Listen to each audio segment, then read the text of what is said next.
And this is where they get to go Marty McFly. Back to the Future.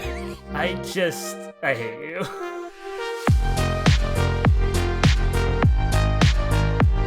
And welcome back to another episode of the Games Gone By podcast. I'm your host, Adam Baskell, and joining me, as always, the gaming expert and enthusiast, Austin Baskell. What's up, Adam? It's a pleasure to be here, as always. Yeah, man. And before we get started today, I do want to do a little bit of housekeeping regarding the previous episode we recorded. And if you're listening and you don't care about that, you can go into the chapter markers and skip straight to overall impressions and jump straight into our amazing Chrono Trigger discussion. But first, I wanted to talk a little bit about the Game Awards. Yeah, you mean like how we completely underestimated Alan Wake 2? Yeah, that's exactly what I was thinking. That's a severe understatement given how many times we said, I don't know, didn't play it. And that was kind of our whole discussion about Alan Wake 2. And it turns out this game would go on to win Best Art Direction, Best Performance, Best Narrative. I'm going to be getting this game next year, for sure.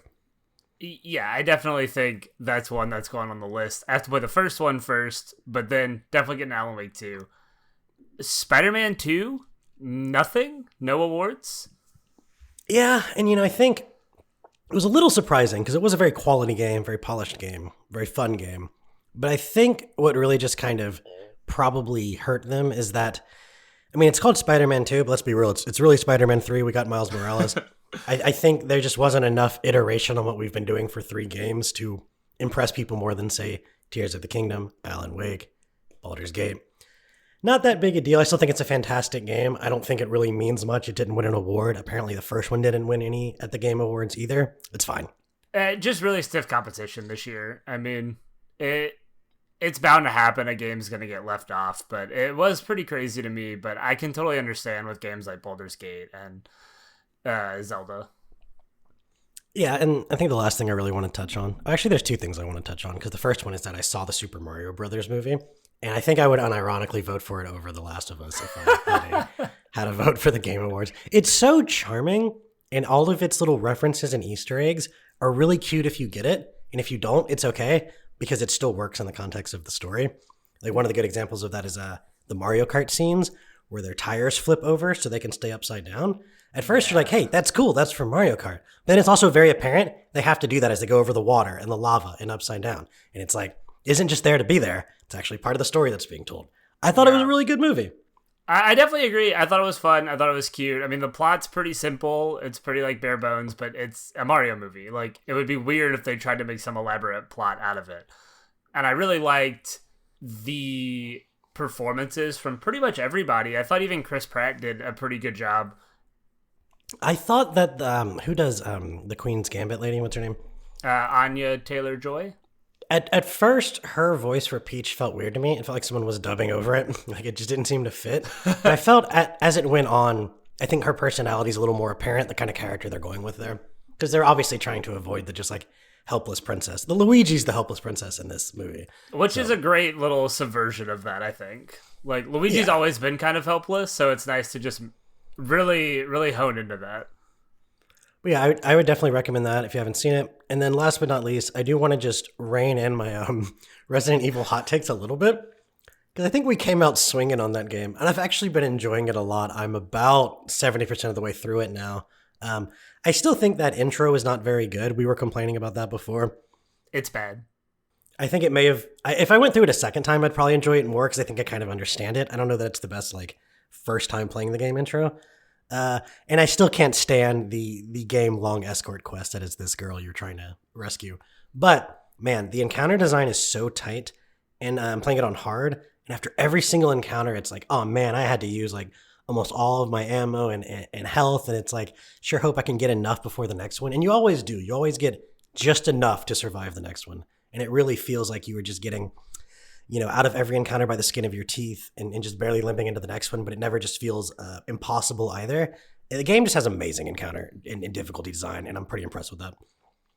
I'm definitely going to have to go back to that one at some point. Haven't played it since we talked about it.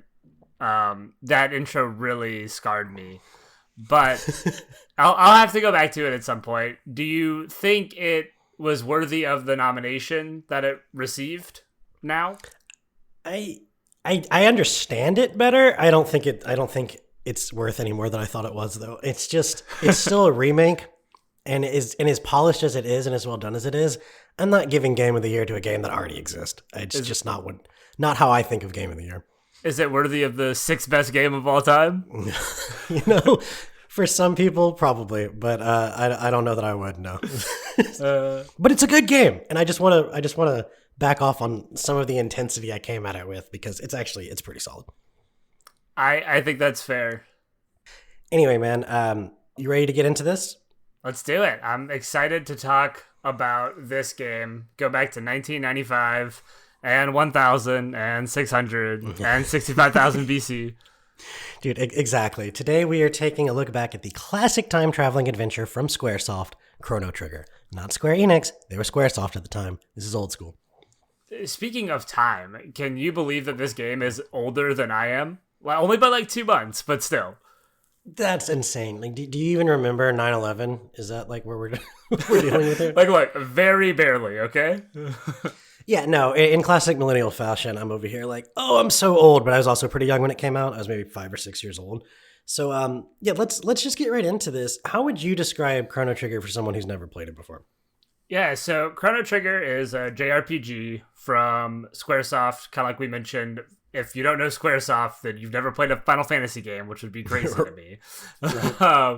Came out in 1995.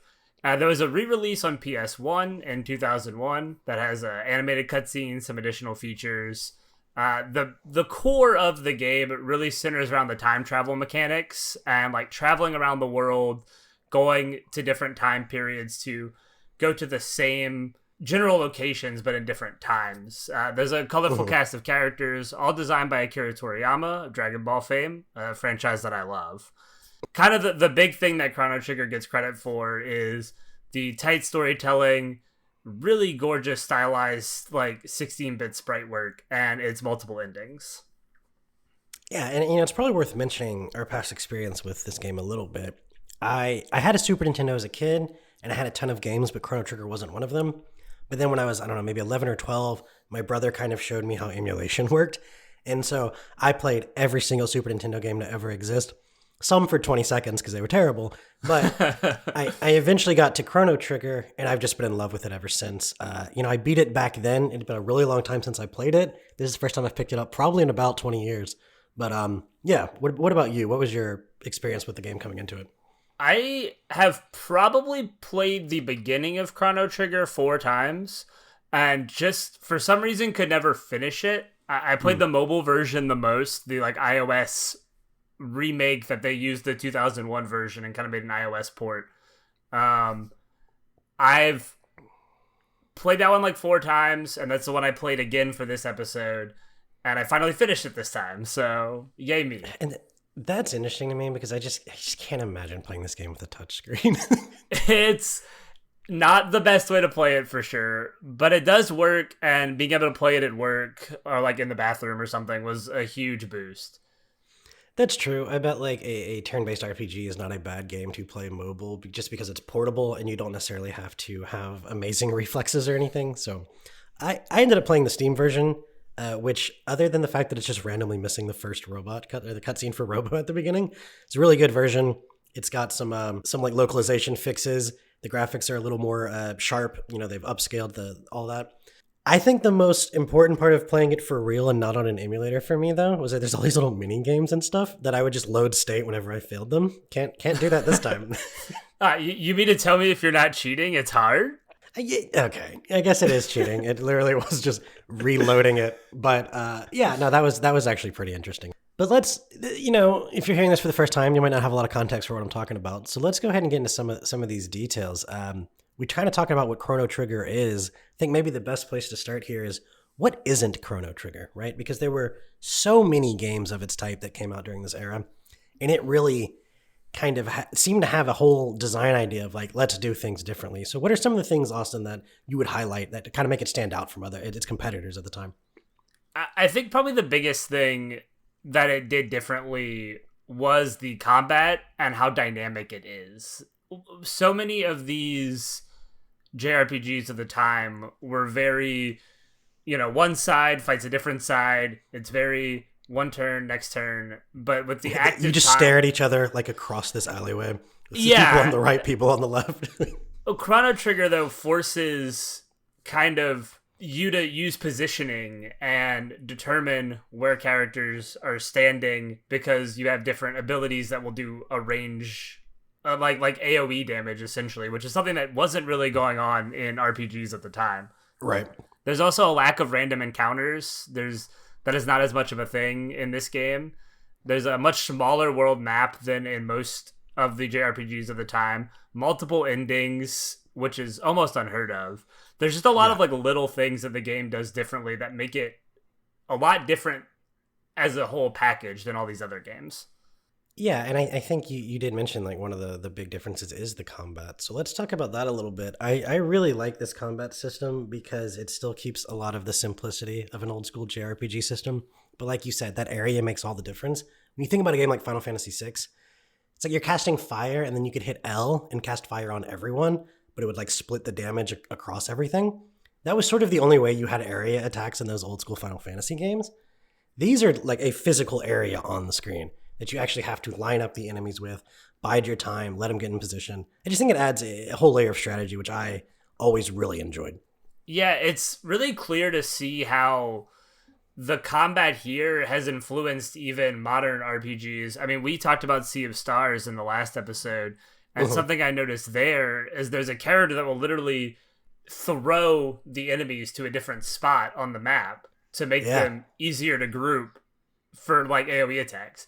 That is almost directly inspired here from Chrono Trigger, and the way that the enemies kind of move around on the map, and you have to choose what techs, which are like kind of like your skills, work best in each given scenario, which is really cool, and it's something that no other JRPG that I can think of was doing at the time.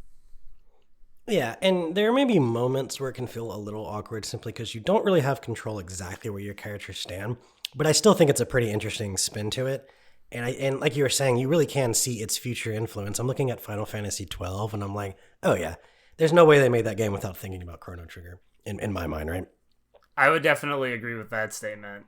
And we would be remiss not to talk about the dual techs. You can combine your abilities with other characters to kind of do these super moves. And towards the end of the game, you're even getting like all three characters can do some really crazy attack. And it's not always the best move, but it really opens up kind of your options throughout the game. Yeah, and that was something else we saw in Sea of Stars, right? I love the dual techs.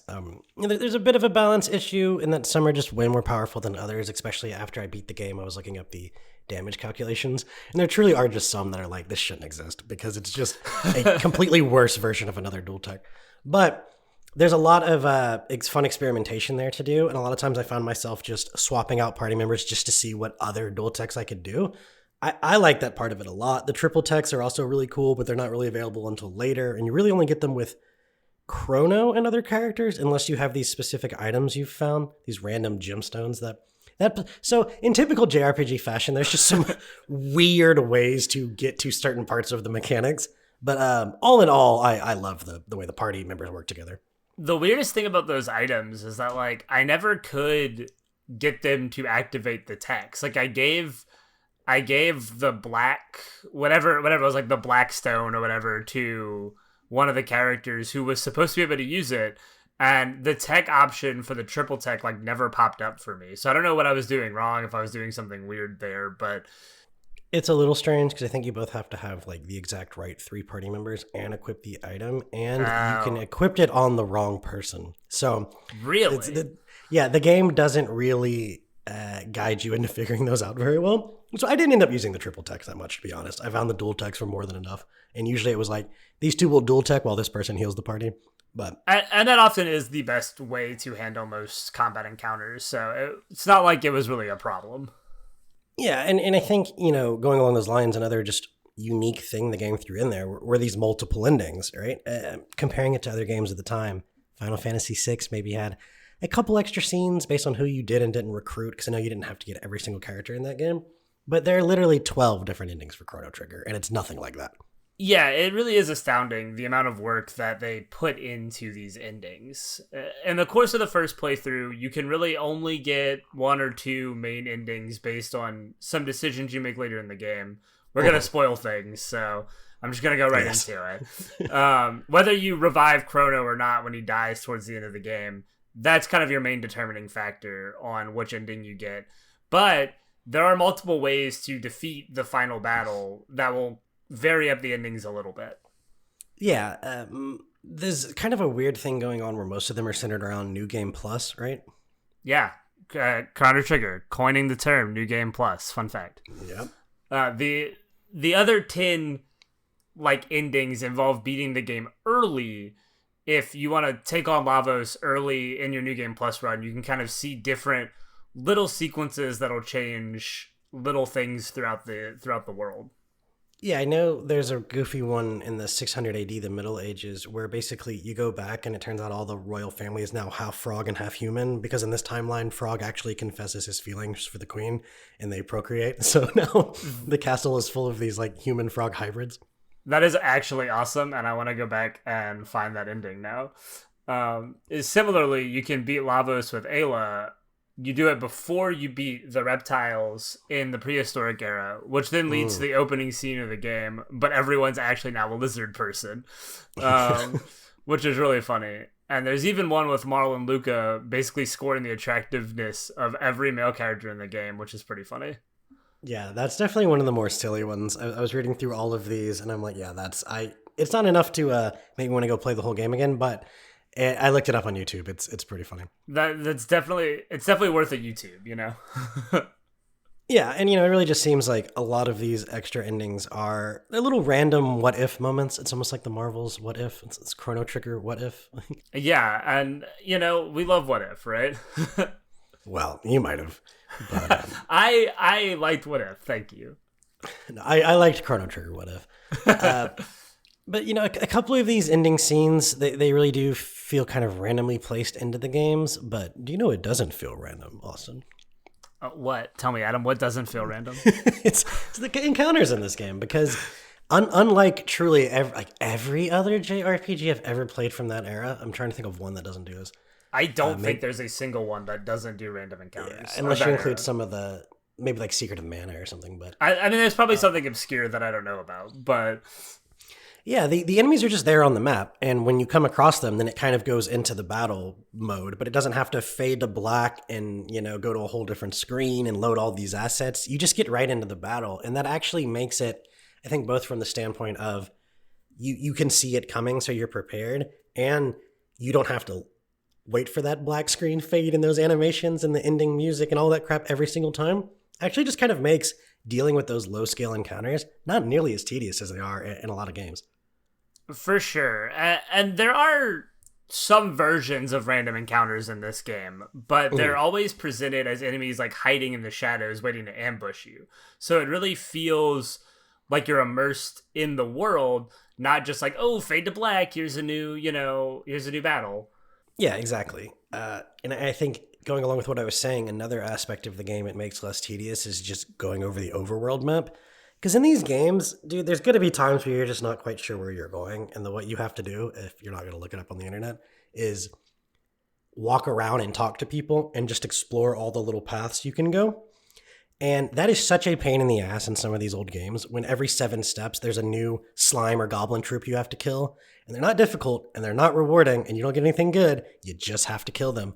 This game doesn't have that. There are no random encounters on the world map and it's freaking awesome.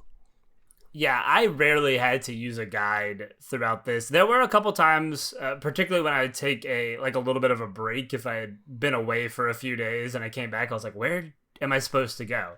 But usually the NPCs were pretty good at getting me there and not having to fight the unlimited supply of goblins and slimes and whatever other nonsense this game had was really nice. And it's just one of those things that I didn't necessarily mind a ton playing those other games, but once you actually contrast it with a game that doesn't do that, it kind of really opens your eyes to, maybe random world map encounters are not needed at all to make a good RPG. And I think most games have gotten away from that now, so you can really tell, again, with the influence of Chrono Trigger throughout the rest of the RPGs of like the modern era.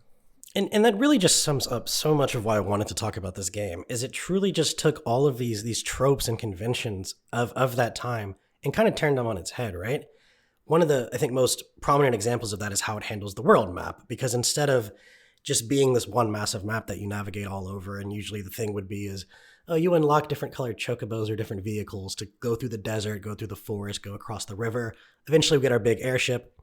But like, what Chrono Trigger does instead is you get into the time travel vehicle or the hub at different points in the game, and that is what changes the world map. So your 600 AD and your 1000 AD are similar, but they're just different enough to where you can explore different places, talk to different people, progress the story. What did you think about the way those time travel elements manipulated the world map and kind of shook things up in the way that you explored this RPG? It's definitely the most unique way of this era, I believe, because really the world map of Chrono Trigger is pretty small compared to something like Final Fantasy VI or even Final Fantasy IV. Mm-hmm. There's only really a tiny amount of land to cover, but it's like two continents. Yeah, but because there's 4 or 5 different eras, you get to see so much of this tiny world from different angles.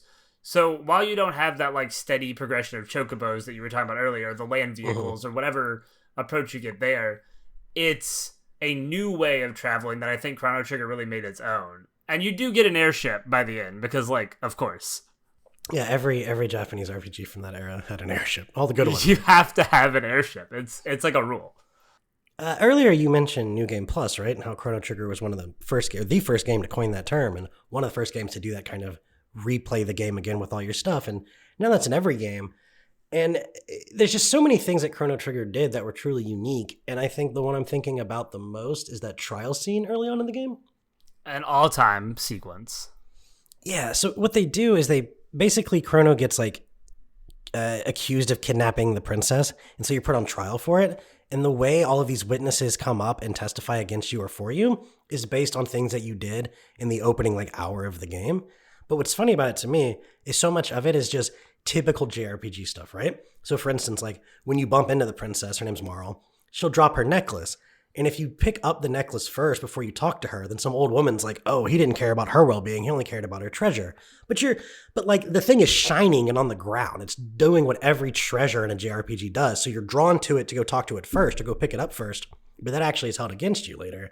Same thing comes up when you try to sell it to this merchant. And he's basically like, oh, can I have that necklace? And it's kind of your typical yes and then no, but also yes choices to where they both lead to the same thing, except that if you do try to sell it to him, and even though he turns it down, a lady will come up during the trial and say, hey, he was just interested in her money. He was trying to sell that pendant. Right, and those are some really cool examples. There's also an old man standing near a lunch bag, which you can eat if you want, but he'll notice. And then there's a girl crying about her cat. Bystanders are going to notice if you help her out, which is really cool. Yeah, but there's all these little things that are just like, of course I can examine this. Of course I don't have to listen to what this person's saying. I've played JRPGs before. And it is immediately held against you in the first like major sequence of the game, right? I just think that is so cool. Even though, in typical JRPG fashion, even if you're found not guilty, you still get landed in jail. But they do reward you with some items based on how many of the jurors you convince. So there's still a benefit to behaving correctly through the opening part of the game. And then once you're in prison, you can literally just sit there in your cell for a long enough time that they go to execute you, and then your friend Lucas shows up and just saves the day. Or you can like explore in your cell and find a way to break out. And I love the way the game just kind of lets you do either one of those. And even though they all lead to the same place, just having that kind of illusion of choice and having those different timelines play out, super cool. Which one did you do? Did you find your way out, or did Luca have to save you? I have played it before where Luca saved me, but this past time I definitely broke my way out. I don't actually remember which one I did. But it's just really cool to see that they give you those options, even if it all ends up at the same place. Like most games, right? Most games give you the illusion of choice. You don't actually have that many choices in most games. But to see them give you the idea that like you can change how this goes is really cool for a game of this era.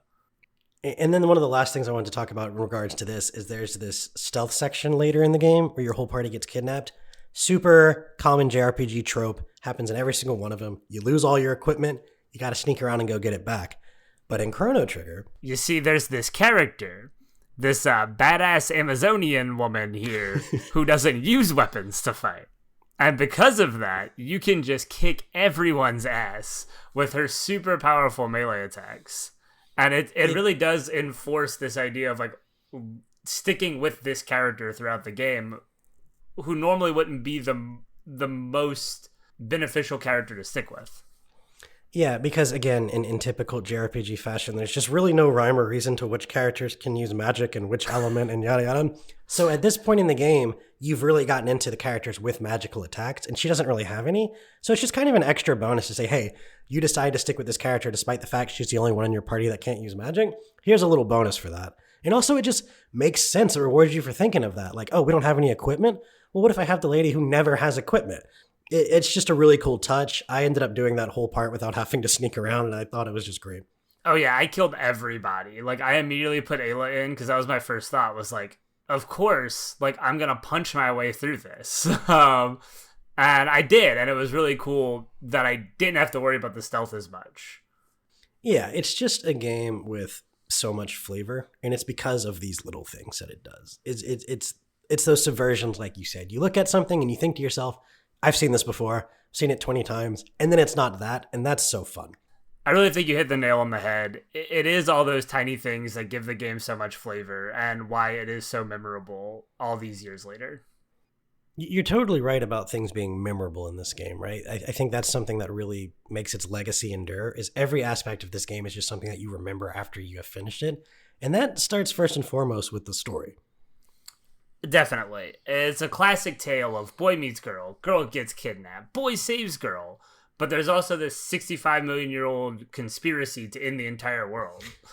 Yeah, and it's a simple and classic tale at its core, but those time travel elements really kind of elevate it past those cliche stories we've seen in so many other fantasy stories. You really get to see the effects your party has on the game world, both past, present, and future. Yeah, and on the off chance you are listening to this and haven't played this game for whatever reason, we'll go through the plot real quick.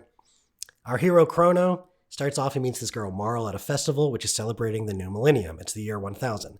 Then he has a childhood friend named Luca, who's this genius inventor, and one of her exhibits goes haywire when it reacts to Marl's pendant, and Marl and Chrono are sent 600 years into the past. Yeah, when you get there, you find out that Marl is actually a princess. We're forced to save her kidnapped ancestor, Queen Lien. I don't know if that's how you pronounce that. I think it's just Lean. Queen Lean. Lean? Is it really just a Lean? Well, yeah, because it's Marlene, as I think. Oh my god, I'm so dumb. Okay. I'm so stupid. All right. So you're forced to save her kidnapped ancestor, Queen Lean. So Marl doesn't disappear in the present day. We also meet Frog, a cursed knight sworn to protect Queen Lean, and one of my personal favorite characters. I love Frog.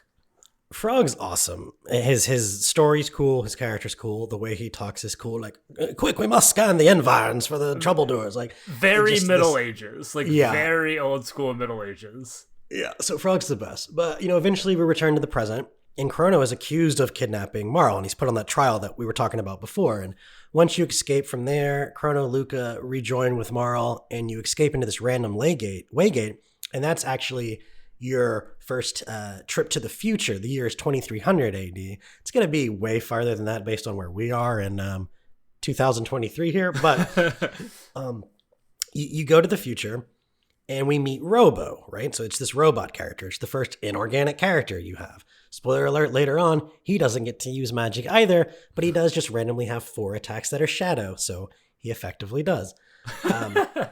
But while we're there, we see this sequence on these view screens in this underground futuristic layer that it turns out that the world ended in 1999 when someone summoned this giant fire demon Lavos, and this is where we eventually end up in the game's main travel hub called the End of Time.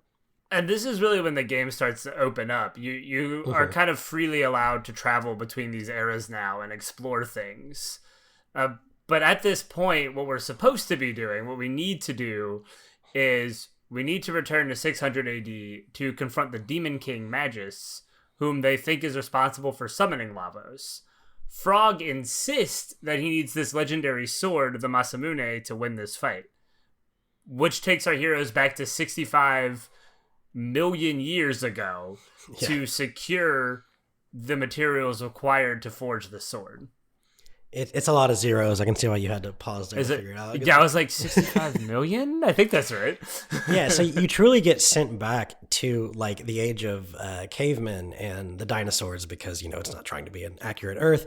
And we'll later find out that this is actually before magic was even invented or discovered, I guess. So that's part of why Ayla can't use it. But this is where we meet Ayla. She's the strong woman from prehistory. One of my personal favorites. I think I might have already said Frog was my favorite. They're all my favorite. They're just so great. They're all really good. Yeah, and she helps the heroes retrieve the Waygate key that these reptiles stole from them because of North-South. There's like these weird human, not human hybrids really. They're like reptiles that have evolved fairly advanced.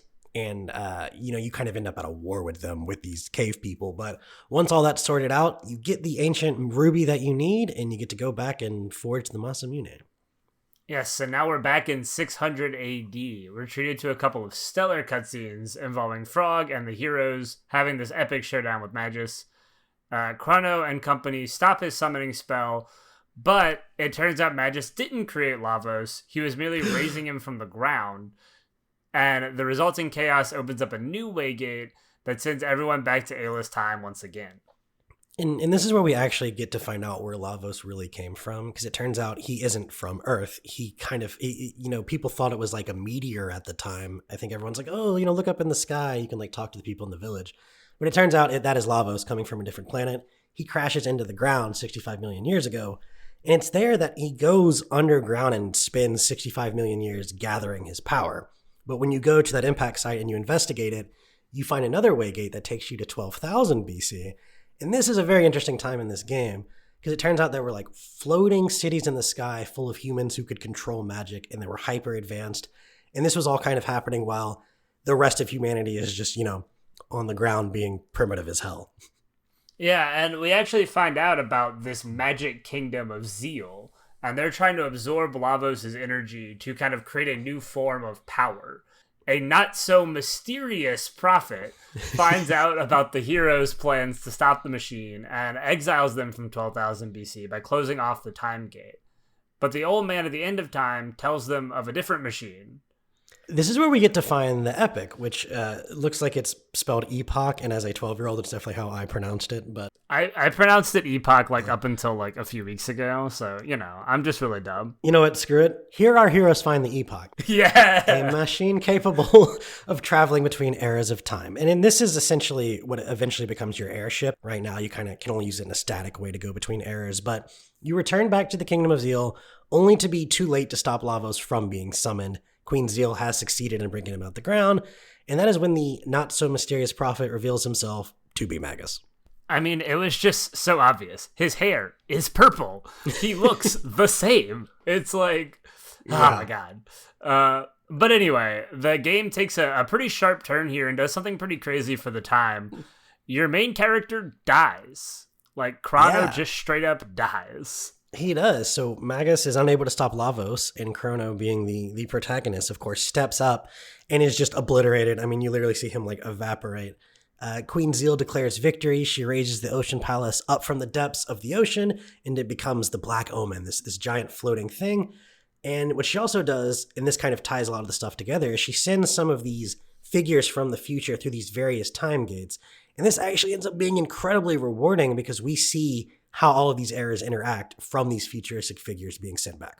The little boy is sent to the Middle Ages and becomes Magus, and explains his ability to use magic. Another prophet was Gespar, who's sent to the end of time, and he's been our kind of old man of wisdom guide this whole time. Melchior was sent to the present day, and he was there to help us forge the Masamune. And another prophet, Balthazar, was sent to the far future where we met Robo, and he would eventually construct the epic, or the epoch as we're going to call it. And they really just do a great job of tying all of these things together, of showing you all these characters in different places and tying all those themes together. Yeah, it's not overly groundbreaking, but it's just really satisfying to me. All the events come together without feeling contrived. And even though you're not given too much time to think about it as Lavos destroys the Kingdom of Zeal. Our heroes do make it out alive, thanks to Shala, who ends up being like an important character in Chrono Cross, but that game's so weird. And but she was kind of working against Zeal on the inside, and she helps you escape. But you're now trapped at like the last village of humanity, with no way back, because the sort of commander of this Zeal army has like taken over what's left of the ground with his giant advanced flying airship called the Blackbird. And this is the part where our heroes get captured into that stealth section, right? Yeah, the epoch is impounded, and there's that little stealth section. Ayla, shout out. Of course. But after escaping the Blackbird and defeating Dalton, the heroes get an improved version of the epoch, now with 100% more airship. Here it goes. It finally arrives. You get your full-fledged airship, complete with time travel abilities to any of the game's eras, which at this point there's 6 or 7, I think, including directly to Lavos if you wanted to fight him now, because that's what this game lets you do, is go fight the last boss and get your ass kicked any point in the game you want to. But not long after all this, you actually run into Magus, who now reveals to you that he was the kid in the past, in case you somehow haven't figured that out. But he mentioned that Gaspar would know how to bring Chrono back, and he also offers to settle their dispute with a final duel. And you can choose to do that if you want, or, like most people I'm sure do, you can actually recruit him. Frog does not like this idea, but he will suck it up. That's Frog for you, man. Putting his vendettas aside for the good of the party. We love Frog. Honestly, I ran Frog and Magus for most of the game once I got him, and it was just really funny because I was like, these two people hate each other, but I love that they're fighting side by side now. Yeah, Magus is the reason that Frog is a frog, and it's just like, whatever, dual text. It's fine. The good of the world. Yeah, but this is where the game truly opens up. It becomes like almost totally non-linear, because she's raised her palace in the sky, and now the Black Omen exists across all these eras, and it's just sort of floating in this part of the map. And it is like an optional final dungeon. But speaking of optional, the game just throws like all of this optional content to you at this point of the game, and it's awesome. Yeah, this is really where the game kind of clicked for me. I mean, obviously I've loved the game the whole way up until now, and it would be weird to say that it finally clicks at the very end, but there's just so much great content here, and you would never want to skip it, in my opinion. Like, when you talk to Gaspar about reviving Chrono, he will actually give you 4 or 5 leads to these other things that will aid you in fighting Lavos. And these are 4 or 5 like really big side quests that are really well designed and requires you to interact with people across multiple eras, going back and forth, communicating, and just doing a lot of like intricate maneuvering around the eras to get some really cool rewards. It's really awesome. It's very satisfying when you figure them out. We won't get into all of them, but I'll talk about my favorite, which has got to be the Fiona questline. So when you're in that floating magical kingdom, you can talk to this lady who's growing this little plant, and she's like, no, the queen told me this was useless. I may as well just like throw it out. What should I do with it? And if you tell her, no, you should keep it, you should plant it, then 12,000 years later, or I guess more than 12 because it's the Middle Ages, you can find this lady in the desert who has the same plant on her table. And she's like, man, I would love to plant these trees here, make this a thriving forest, but there's these desert monsters that won't let me. So you go do a dungeon and kill the desert monster. Then you end up leaving Robo behind, and she spends 400 years just doing like mechanical labor across this desert and planting all these trees. And then so when you go back to 1,000, you go back to this place, this desert that has been a desert the whole game is now a forest, and there's this temple in the middle of it. And when you walk in, they literally decommission him and set him up as a statue as like tribute. So it's like, here lies Robo, savior of the forest. But of course, you can just go up and turn him back on and get him in your party. And he's like, hey man, good to see you after 400 years of digging holes.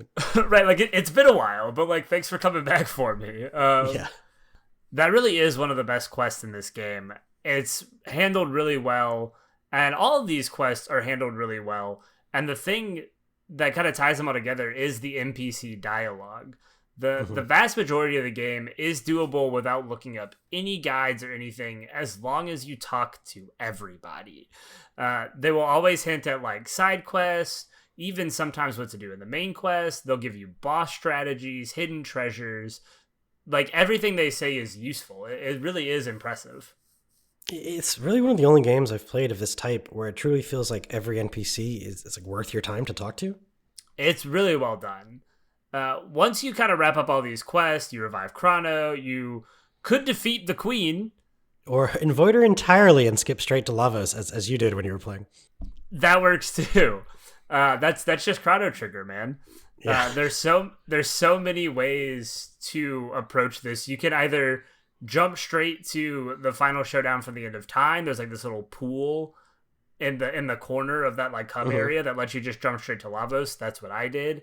You could rush through the final dungeon like you did.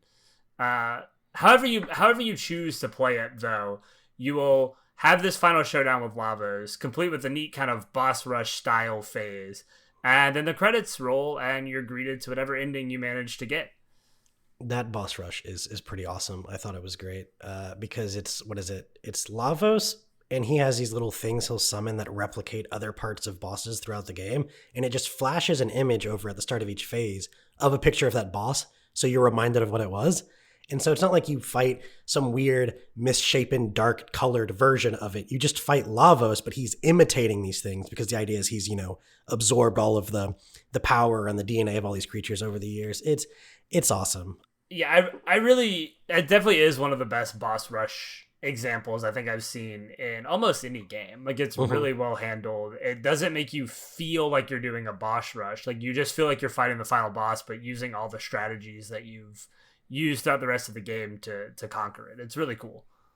It's a great final boss fight. It wraps up a wonderful story. I mean, this thing is it's reasonably short. It's very well paced. It's not that complicated without being like overly simple and boring.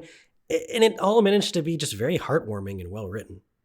Yeah, there's a really emotional scene with Luca and her mom at one point. Just some really great emotions in an SNES game. Yeah, I cried. My heart split in half, man. This is an incredible scene because she's getting like her mom's like being sucked into this invention that her father made, and her father's like, "Oh, do the final password to the person I love the most," and it's Luca's mom's name, which is mentioned earlier in a conversation. But like, if you're not paying attention, then you won't know, or if you're just too slow like me and you're not loading states because you're not playing on emulator anymore, then she gets her legs crushed, and it's not only is it a really really sad scene. But if you manage to save her, then you go back to Luca's house and her mom is walking around instead of being in a wheelchair now. It doesn't change much other than that, but there's so many little examples of that, of just really like sad, heartwarming scenes that even they might not affect your whole gameplay, but there'll be a little thing that says, yes, you did save Luca's mom, and here's your, notification of that, right? Right, and that's the thing that I think makes Chrono Trigger stand out so much is the little moments. It's all the little details and the way it wraps into a really, really well done overall presentation. And I think we should probably dig in a little bit to just the presentation component of this game before we wrap up. Yeah, it'd be criminal if we didn't talk about the art and music of Chrono Trigger. It truly is some of the best of that era and still holds up as some of the best of all time. Yeah. Akira Toriyama's art style is so evident in the sprite graphics, the animated cutscenes, how these characters look. They're so distinct and vivid. It's a very refined art style that's both simple and complex. Yeah, the silhouettes in particular, like when these characters are just shadows, you know exactly who they are. That outline is just so distinct. And, my only real experience with Toriyama was from Dragon Ball Z. But what I think of, especially the beginning of the series, it's no surprise at all that this man wanted to work on Dragon Ball, right? Because he is obsessed with mixing these different aesthetics from the different eras, right? The hyperbolic time chamber is on some kind of floating city, right? Like something out of the Jetsons. Goku's wearing traditional martial arts clothes. Bulma drives a motorcycle like a 90s teenager. King Kai has like a mid-century convertible. And all of this takes place on a planet where dinosaurs are still around. It's really, you pretty much nailed it there. It's like he was preparing for Chrono Trigger this whole time. I mean, DBZ even has a whole arc about time travel. Coincidence? Right. I think not. It really is cool to see such a cohesive vision and art style come together in a game like this that's usually worked on by so many people. And really, Akira Toriyama took his vision and just made sure everybody else was following that vision. Yeah, it does so much to set the tone and the mood of just various scenes throughout the game. And of course, that is aided by just some of the best sound design ever. This game has an amazing soundtrack. When I say I do not listen to video game soundtracks, I mean that. It's just not something I do. It's not something I've ever really cared to do. I've had this on repeat for weeks now, like ever since we started playing. And there's that world map song in particular that's like, dude, I love it. I love it. I'm just doing it along with you now. It really is amazing, and it's especially impressive considering the lead composer, Yasunori Mitsuda, was doing this for the first time. He had some like small credits on some previous games, and he did have some support from Nobuo Uematsu. If you've played any Final Fantasy game pretty much ever, then you know who that is. But really, this man deserves a lot of credit for just nailing a stellar soundtrack on his first lead composer role. It's truly got to be one of the best debuts ever. Right? His previous role before this was, quote, sound effects on Secret of Mana. This is a huge step up in responsibility, and he absolutely nails it. I'd put this soundtrack up there with any JRPG of today, or really of all time. I think it really holds up well. And along that same line, I think the game holds up really well. Would you agree with that statement? Oh, absolutely, man. In fact, the whole time I was playing this, I kept finding myself thinking, this holds up so well. Like, yeah, there's some aspects that would be more polished today, like the really wonky stat system and kind of total lack of balance between certain abilities, as I was discussing before. But it's so playable, and it's really worth emphasizing how rarely I felt lost in this game. Right? You have to remember this was before quest logs, giant objective markers, all of those kind of things now that just no-brain you toward the nearest thing. This game doesn't do that, but it does just an incredible job through both the map design being constrained by the eras as well as the NPC dialogue hinting where you need to go, that you just never really at a loss for what to do next. The game doesn't hold your hand at all, and I think it's so much better for doing that. It definitely respects your intelligence in a way that a lot of modern games probably don't. Which is not to say that, anything modern is not well done, but they want you to really figure things out. The Chrono Trigger doesn't even have a proper scan feature like most Final Fantasies did at the time. Yeah, you have to chase the hints it gives you, right? It doesn't just it doesn't spell everything out for you. It gives you enough to work with, but you have to meet it halfway. Yeah, I think this holds up with almost any modern game of today. How do you think you'd rank it on an all-time list? I hate rankings. I love rankings. I'd have a hard time saying overall, but as far as JRPGs go, I mean, it might be number one for me. Final Fantasy 6 and 7 would be the only games I think could compete. I'd even put it over pretty much any Western RPG that's not named Mass Effect. So I think it's that good. That is some high praise coming from you. I think as far as JRPGs go, this one is definitely in the top 5. There are a couple that I like a little bit more. I have a personal bias towards Final Fantasy X, a lot of the Persona series. Yes, I know you love Persona 5 a ton, so I figured that would Persona 5 is incredible. Persona 3 is also incredible. Go play Persona if you haven't. That's my obligatory go play Persona. But Chrono Trigger is one of the best to ever do it. And I actually need to go revisit my top 100 now because I need to figure out where this game falls in my all-time list because it's definitely in there somewhere. So overall, big thumbs up, yeah? I would say a huge thumbs up. Whether it's music, art direction, character design, combat, story, world building, every single aspect of the game stands at or above the level of anything else that came out at the time. It's well-paced, short, charming, fun. It's just, what's not to like? I couldn't agree more, man. There's really nothing about this game I don't like, and it's such a treat to be able to revisit it nearly 30 years after it was released and still enjoy the hell out of it. It wasn't something I felt like I was playing because we were going to do this episode. I was legitimately enjoying it. Is there anything else you wanted to ask? Because I could praise this game forever, but we have to stop recording sometime. I definitely could praise this game forever. I was very impressed. I don't know why I stopped all those other times, because once I got to a certain point, I just couldn't stop playing. I just kept going. I was like, man, I am loving every second of this. I think we touched on everything we got here. Yeah, I was gonna say to some degree, it just reminds me of like a TV show, and then I was like, oh, like, next episode, you know? Because like I just really wanted to know what was going next, and I wanted to spend more time with these charming characters. I 100% agree. All right, then, man. I guess that really wraps up our discussion on this absolute classic game, Squaresoft's Chrono Trigger. Had a great time revisiting it with you, and we greatly appreciate all you guys for tuning in. As always, you can follow us on social media at the Games Gone By Podcast. Or email us directly at gamesgonbyradio@gmail.com. Thanks again for listening. Signing off for the Games Gone By Podcast, I'm Adam Baskell. I'm Austin Baskell. Until next time.